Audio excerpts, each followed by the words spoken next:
Hello, good morning. कैसे हो आप लोग? देखिए, अप्रैल महीना आ गया है और सेशन स्टार्ट हो गया। सभी स्कूल में सेशन स्टार्ट हो चुके हैं। ठीक है, तो हम लोग भी अब पढ़ाई शुरू करते हैं। देखिए, फिजिक्स का हम लोग फर्स्ट चैप्टर लेकर चलेंगे, लाइट। और इस बार जो कंटेंट जो भी देंगे वो बिल्कुल सिस्टमेटिक ढंग से रहेगा, यानी कि फर्स्ट लेक्चर के बाद सेकेंड लेक्चर, थर्ड लेक्चर, इस तरह से।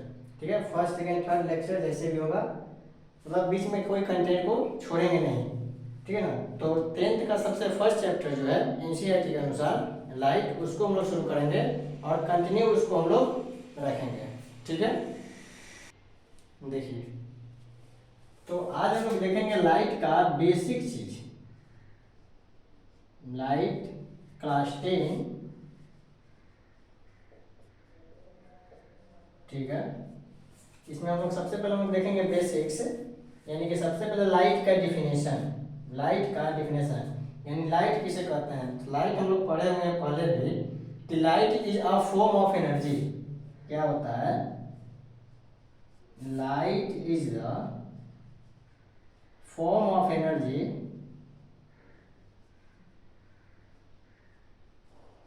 which enable us to see any object, which enable us to see any object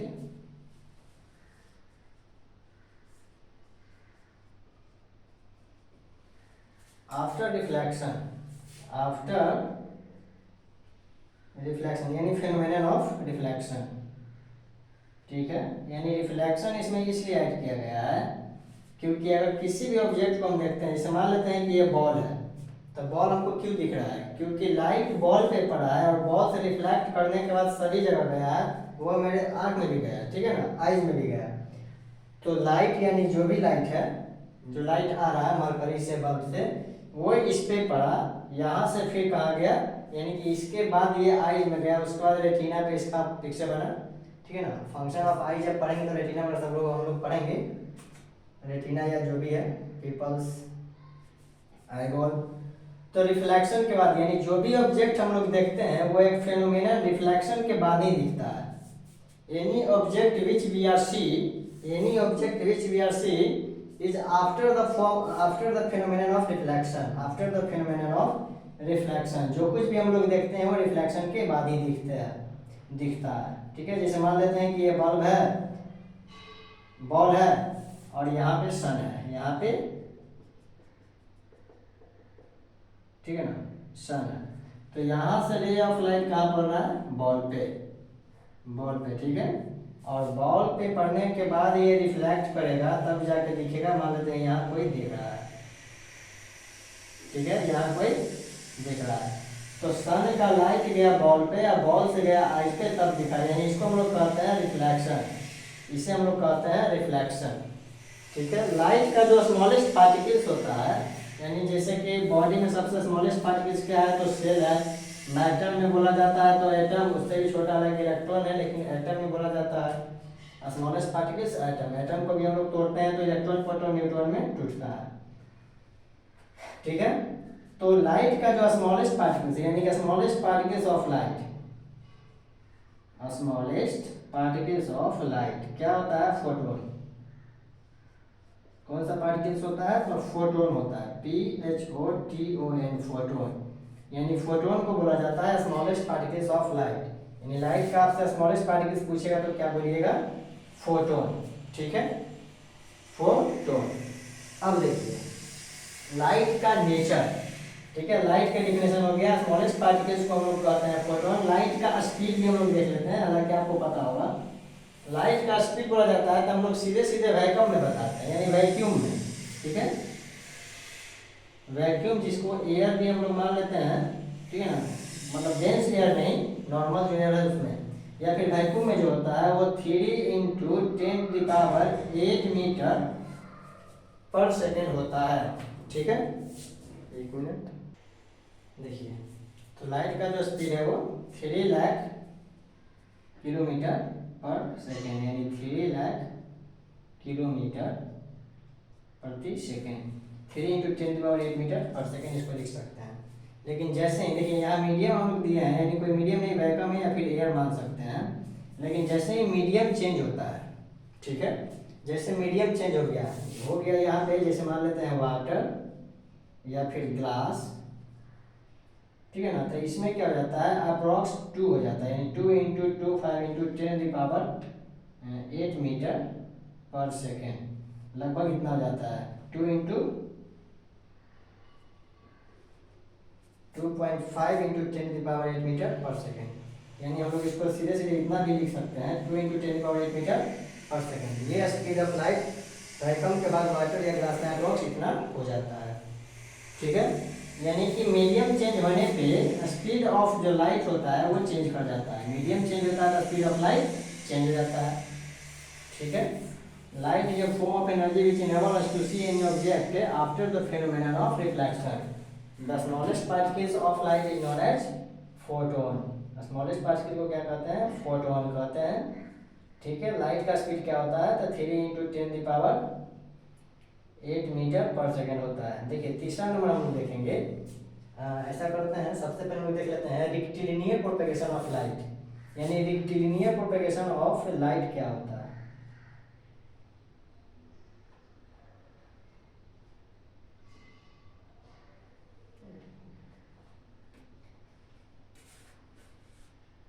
rectilinear propagation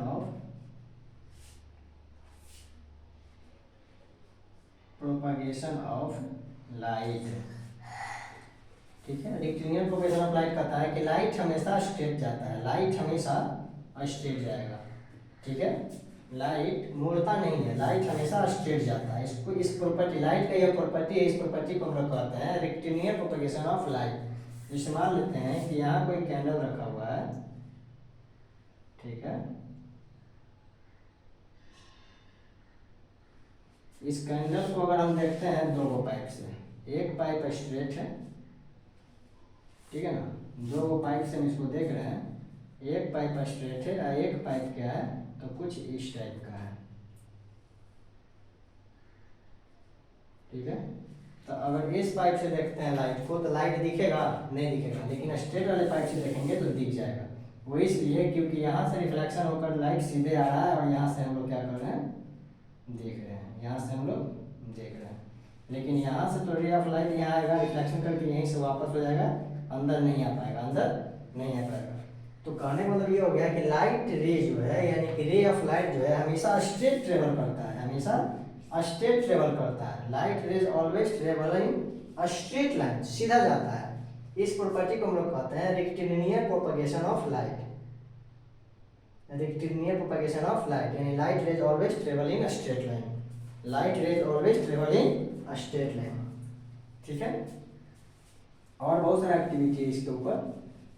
देखिए नेक्स्ट क्या है, नेक्स्ट हम लोग देखेंगे नेचर ऑफ लाइट। आज हम लोग बेसिक्स ही देखेंगे, नेचर ऑफ लाइट। यानी नेचर ऑफ लाइट हम लोग देखते हैं, तो लाइट का शुरू में बोला गया था nature of light. Uncle book पढ़ लिया, बुक अंकल पढ़ो, हवा दो ना, पंखा चालू, पंखा चुप, अभी कुछ नहीं बोला है, उस रूम में चले जाओ।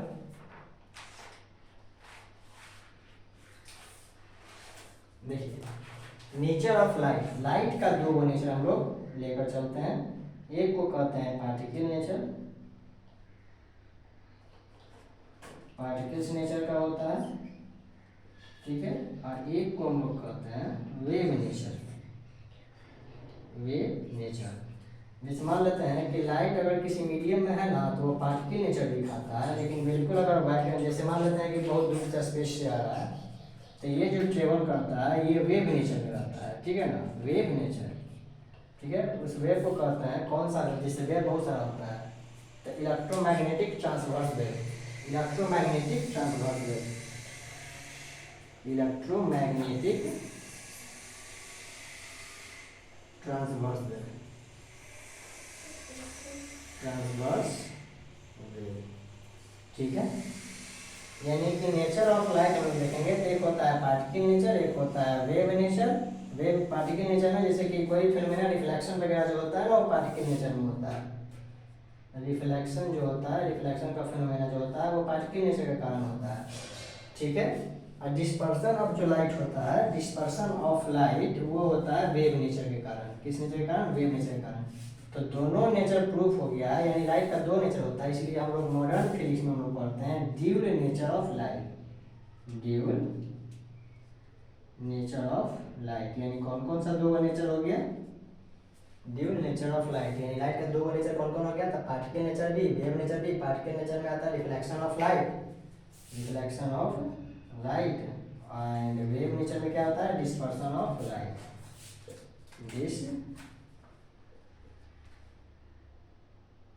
डिस्पर्सन ऑफ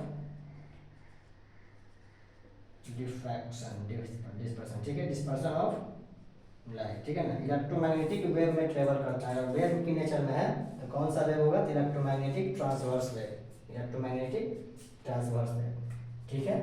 यानी कि smallest particles light speed 3 × 10⁻⁸ metre per second. Light हमेशा सीधा जाता है, उसको कहते हैं rectilinear propagation of light. Nature of light में, नेचर ऑफ लाइट में दो particle nature, wave nature. Particle nature का एग्जांपल रिफ्लेक्शन, जो कि हम लोग को पढ़ना है। Wave nature dispersion of light, dispersion of light. Wave nature कौन सा वेव होगा? ट्रांसवर्स वेव होता है, लॉन्गिट्यूडिनल वेव होता है, ठीक है ना। तो इसमें हम लोग पढ़ेंगे इलेक्ट्रोमैग्नेटिक वेव या फिर इलेक्ट्रोमैग्नेटिक ट्रांसवर्स वेव। यानी कि लाइट का दोनों नेचर प्रूफ हो चुका है, इसलिए हम लोग लाइट में दोनों नेचर पढ़ेंगे।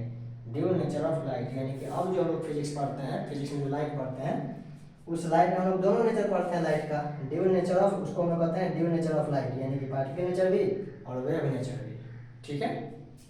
देखिए एक छोटा सा इसमें और हम लोग देख लेते हैं, रिफ्लेक्शन ऑफ लाइट का लॉज ऑफ रिफ्लेक्शन देखेंगे हम लोग, ठीक है। रिफ्लेक्शन ऑफ लाइट में हम लोग देखेंगे laws of reflection, laws of reflection. तो लॉज ऑफ रिफ्लेक्शन में सबसे पहले हम देखेंगे क्या, कि मान लेते हैं कोई प्लेन मिरर है, कोई प्लेन मिरर है, ये कोई प्लेन मिरर है,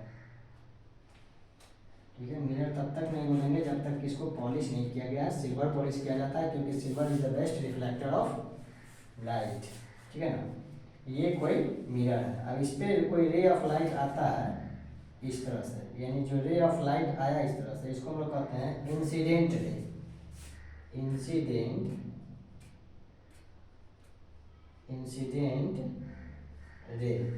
और जैसे मिरर से टकराया तो ये कहाँ जाएगा? तो ये वापस जाएगा। जब ये वापस जाता है इसको कहते हैं reflected ray, reflected ray, incident रे, रिफ्लेक्टेड रे। इन दोनों रे को एक एंगल बनता है, यानी बीच में यहाँ पे ड्रॉ करेंगे हम लोग नॉर्मल। क्या? नॉर्मल, यानी नॉर्मल क्या है? तो परपेंडिकुलर होता है। क्या होता है? जब किसी मिरर पे परपेंडिकुलर कोई रे ऑफ लाइट डालते हैं तो उसको हम लोग कहते हैं नॉर्मल। यानी कि जब कोई रे ऑफ लाइट जैसे परपेंडिकुलर है तो परपेंडिकुलर चला गया, उसको कहेंगे नॉर्मल। यह नॉर्मल ही क्या करता है? दोनों एंगल का मेजरमेंट करता है। यानी इस एंगल का मेजरमेंट हम करेंगे तो नॉर्मल से करेंगे, इस एंगल का मेजरमेंट करेंगे तो नॉर्मल से करेंगे, ठीक है। तो इस एंगल का नाम क्या देंगे? तो एंगल ऑफ इंसिडेंस। क्यों? ये कौन बना रहा है? तो इंसिडेंट रे बना रहा है, इसलिए इस एंगल का नाम देंगे angle of incidence.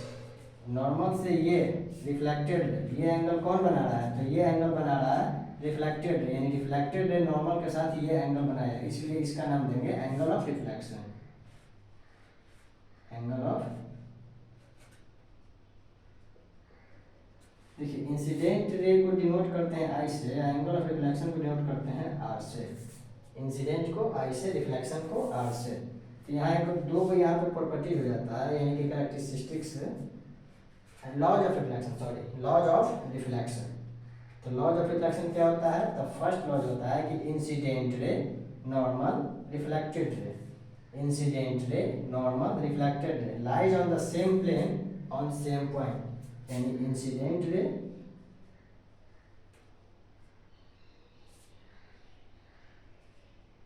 Normal and reflected ray, reflected ray lies on the same plane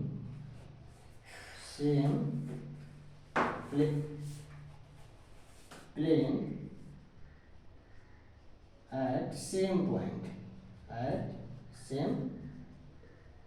देखिए इंसिडेंट रे है, नॉर्मल है और रिफ्लेक्टेड है, सेम प्लेन पे यानी सेम मिरर का स्ट्राइक किया ऑन द सेम पॉइंट, एक ही पॉइंट पे, तब जाके ये लॉज तैयार होगा यानी बनेगा। ठीक है ना, फर्स्ट लॉज। सेकंड लॉ क्या कहता है?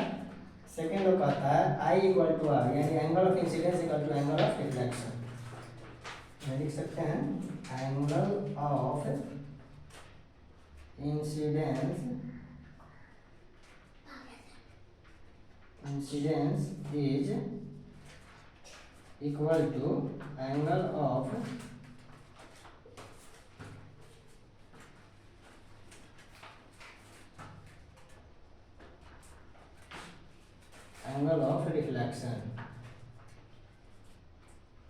Angle of reflection.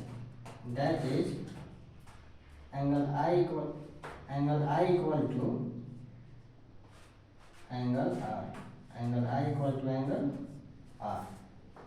ठीक है, यानी इंसिडेंट है, नॉर्मल है, रिफ्लेक्टेड है, lies on the same point and the same plane, या फिर same plane on the same point. First law है। सेकंड लॉ क्या है? Angle of incidence equal to angle of reflection, यानी ये जितना होगा उतना ये होगा। अगर ये 45 डिग्री होगा तो रिफ्लेक्शन भी कितना होगा? 45 डिग्री होगा। रिफ्लेक्शन भी कितना होगा? 45 डिग्री होगा। Angle of incidence equal to क्या होता है? Angle of reflection. देखिए लॉज ऑफ रिफ्लेक्शन तक हम लोग पढ़े हैं, मतलब ये सब बेसिक्स में आता है जो हम लोग पहले भी पढ़ चुके हैं 8 में। ठीक है, इसके बाद हम लोग शुरू करेंगे इमेज फॉर्मेशन। उसके पहले हम लोग देखेंगे कि इमेज फॉर्मेशन का लॉज क्या होता है। तो मिरर में ही हम लोग पहले देखेंगे, ये प्लेन मिरर हम लोग देखे हैं, उसमें हम लोग देखेंगे मिरर यानी स्फेरिकल मिरर का टाइप यानी concave mirror and convex mirror. तो नेक्स्ट वीडियो में हम लोग मिरर देखेंगे, जिसमें देखेंगे types of mirror, spherical mirror का, concave mirror and convex mirror. तो उसको हम लोग देखेंगे नेक्स्ट वीडियो में। इसको पढ़िए, प्रैक्टिस कीजिए, और सेशन स्टार्ट हुआ है तो अभी से ही लग जाइए ताकि रिजल्ट अच्छा हो। मिलते हैं नेक्स्ट वीडियो में। जय हिंद।